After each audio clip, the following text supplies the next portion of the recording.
Good morning, কেমন আছো সবাই? আশা করি নিশ্চয়ই সবাই ভালো আছো। শিপ্রা সিম্পল লাইফে সবাইকে অনেক স্বাগত। আজ চলে এলাম একটি কুকিং ভিডিও নিয়ে। আজ তোমাদের মাঝে আমি শেয়ার করব পালং পনির রেসিপি, সম্পূর্ণ নিরামিষ। আমি কি করে করছি সেটাই তোমাদের মাঝে শেয়ার করব। তো চলো দেখে নেওয়া যাক। তো পালং পনির করার জন্য এখানে আমি 300 গ্রাম পালং নিয়েছি। তার থেকে কেটে বাদ দিয়ে ওই পাতাগুলো নিয়েছি, ডাটাগুলো নেইনি।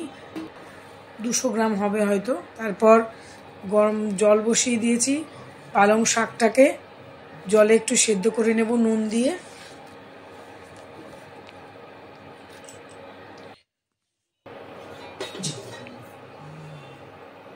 নুন দিয়ে সেদ্ধ করে নেব।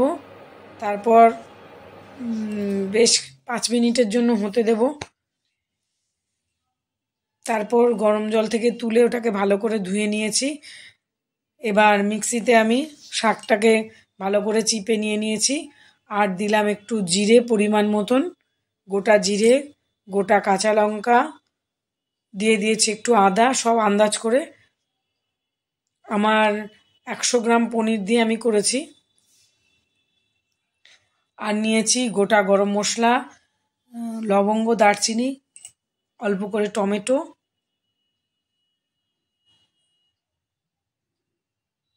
দিয়ে দিলাম একটু ধনের গুঁড়ো যেহেতু জিরে দিয়েছি গোটা, আর দিয়ে দিলাম কয়েকটা কাজু। আমি যেভাবে করেছি সেটাই শেয়ার করলাম, সম্পূর্ণ নিরামিষ। এবার আমি মিক্সিতে এটাকে ভালো করে পেস্ট করে নেব।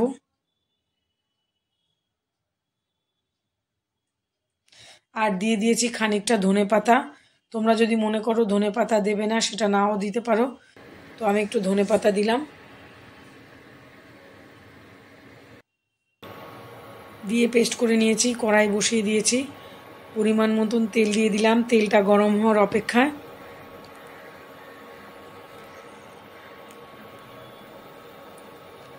তেলটা গরম হয়ে গেলে যে পেস্টটা করে রেখেছিলাম সেটাকে আমি ঢেলে দিলাম।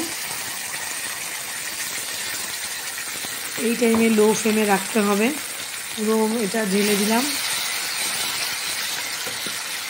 পালংয়ের মিক্সচারটা।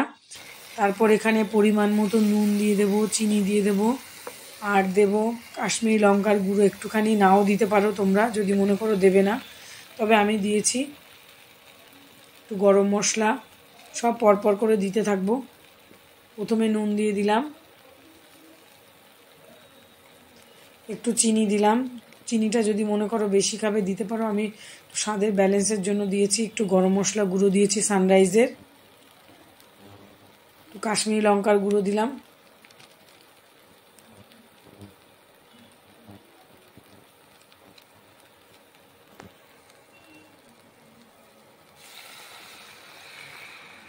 এইবার মিক্সি বাটি ধোয়া একটু জল দিয়ে দিলাম, যেহেতু গুঁড়ো মশলাগুলো দিয়েছি। এবার ভালো করে অনেকক্ষণ ধরে ধীরে ধীরে নাড়তে থাকবো, যতক্ষণ না তেল ছাড়ছে সেই মতন নাড়তেই হবে। অনেকক্ষণ ধরে ধীরে ধীরে নেড়ে যেতে হবে।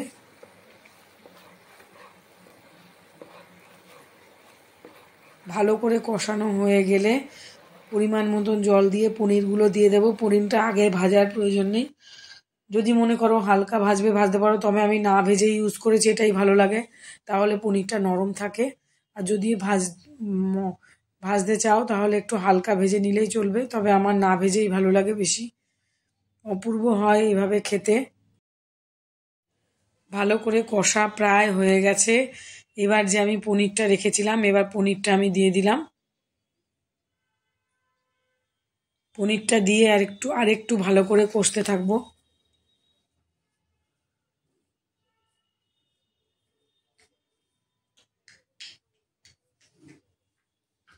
ভালো করে কষে নেব। কষা হয়ে গেলে সামান্য পরিমাণ একটু জল দেব, বেশি জল দেওয়ার প্রয়োজনে। আমি তার আগে একটু দুধ দিয়ে দিলাম, ফোটানো দুধ, ঠান্ডা যেহেতু, ঠান্ডা, গরম নয়। আমি যেভাবে করেছি আমি আমার মতন করে শেয়ার করলাম, তবে এভাবে আমি করেছি সম্পূর্ণ নিরামিষ পালং পনির রেসিপি। অপূর্ব হয়েছিল খেতে। পরোটা দিয়ে তো অসাধারণ লাগে।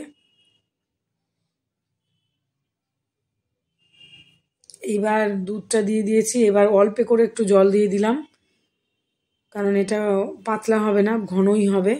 এইরকম মাখো ব্যাপারটা থাকবে। আর একটু ফুটে উঠলে আমি নামিয়ে দেব। ব্যাস, তারপরেই তৈরি হয়ে যাবে আমার পালং পনির রেসিপি। কেমন লাগলো তোমাদের আমার এই আজকের এই রেসিপি? সম্পূর্ণ নিরামিষ, শীতের শুরুতেই প্রথম করলাম। যদি ভালো লেগে থাকে একটা লাইক, কমেন্ট, সাবস্ক্রাইব করে অবশ্যই পাশে থাকবে। তোমরা একবার সেম এইভাবে ট্রাই করে দেখবে, অপূর্ব হয় খেতে এইরকমভাবে আমি যেভাবে করেছি নিরামিষ। তো চলো তাহলে, এতক্ষণ আমার ভিডিওটার সঙ্গে থাকার জন্য সবাইকে অসংখ্য ধন্যবাদ। তারপরে এটা রাতের মেনুতে আমি রেখেছিলাম। তো এই পালং পনিরের সঙ্গে আমি রেখেছি হচ্ছে আলুর পরোটা। তো আলুর পরোটাটা পুরোপুরি শেয়ার করলাম না। এই যে দেখো, ধনেপাতা দিয়ে নিরামিষ, এটাও নিরামিষ, পেঁয়াজ ছাড়া, শুধু আলুটাকে মশলা দিয়ে মেখে নিয়েছি। ধনে জিরে যে গুঁড়ো হয়, ধনে জিরে মৌরি এগুলো সব মিলিয়ে। তারপরে যে পরোটাগুলো এক এক করে ভেজে নেব। রাতে আছে এরকম আলুর পরোটা আর পনির, পালং পনির। ভীষণ ভালো লাগে এইরকমভাবে খেতে পরোটার সঙ্গে। প্লেন পরোটার সঙ্গেও ভালো লাগবে, তবে আমি আলুর পরোটা করেছিলাম। তো আজকের মতন তাহলে টাটা। এতক্ষণ আমার ভিডিওর সঙ্গে থাকার জন্য সবাইকে অসংখ্য ধন্যবাদ। আবার আসবো নেক্সট দিন নতুন কোনো অন্য ভিডিওর সঙ্গে। সবাই ভালো